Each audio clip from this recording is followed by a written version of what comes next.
امریکا ته د طالبانو لیک په څه معنا دی؟ ډار، ناامیدي او که نهایت ضعیفوالی. طالبان څنګه افغان ولس سره دوه مخي کوي؟ په دې اړه نجیب ننګیال مهمې خبرې کړي، نو همدغه ویډیو کې وګورئ او چینل هم سبسکرایب کړئ. نجیب ننګیال لیکلي، ملا برادر امریکا ته پرانیستی لیک کې لیکلي چې د دوحې تړون ته ژمن پاتې شئ. موږ د ښځو حقونه او د بیان ازادۍ ته ژمن یو. دا لیک نهایت وزرخواهانه لیکل شوی چې د دوی د تیر کال د کاذب غرور پر خلاف طالبان په کمزوري موقف کې دي. عقل کې نباشد جان د رضا بس. د سولې څومره لوی فرصت چې طالبانو په لغته وواهه او لا هم اخته دي، هیڅ نوی انعطاف یې سولې ته نه دی ښودلی. برعکس له ټولې نړۍ او حتی له خپل ولس څخه د تسلیمۍ غوښتنه کوي. هغه څه دي چې طالبانو ته به نه جبرانېدونکي تاوان واړوي. سوله د قربانۍ د یو بل منلو او انعطاف نوم دی، خو طالبانو د سولې په ټوله پروسه کې هیڅ نوه قرباني نه ده ورکړې او له هیڅ نه دي تیر شوي.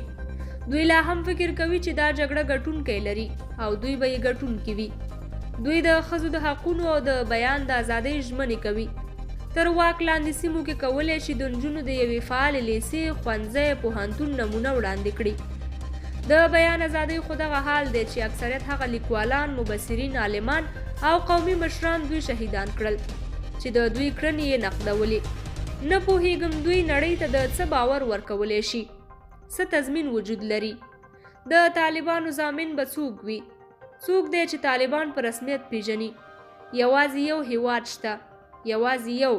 حتی همدا پاکستان دوی په رسمیت نه پیژني. له ملګرتیا یې انکار کوي او ځان ته یې شرم بولي، خو له مجبورۍ یې ساتي چې بل داسې څوک نشي موندی افغانستان ورته وران کړي. ښاغلو طالبانو، د سولې نهایت طلایي فرصت رامنځته شوی.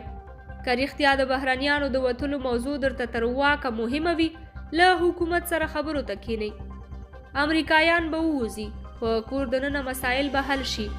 نن سبا بله ورځ، خو هغه روش چې تاسې خپل کړی په تاریخي لحاظ به د ډېرې لویې بدنامۍ سره مخ شئ.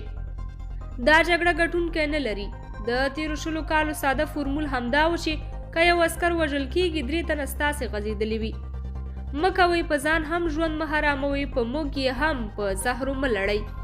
قدرمنو کتونکو، تاسو د نجیب ننګیال د دغې لیکنې او څرګندونو په اړه څه وایئ؟ خپل نظریات مو راسره په همدې اړه په کمنټونو کې شریک کړئ او د نورو ویډیوګانو لپاره مینه یوټیوب چینل ضرور سبسکرایب کړئ.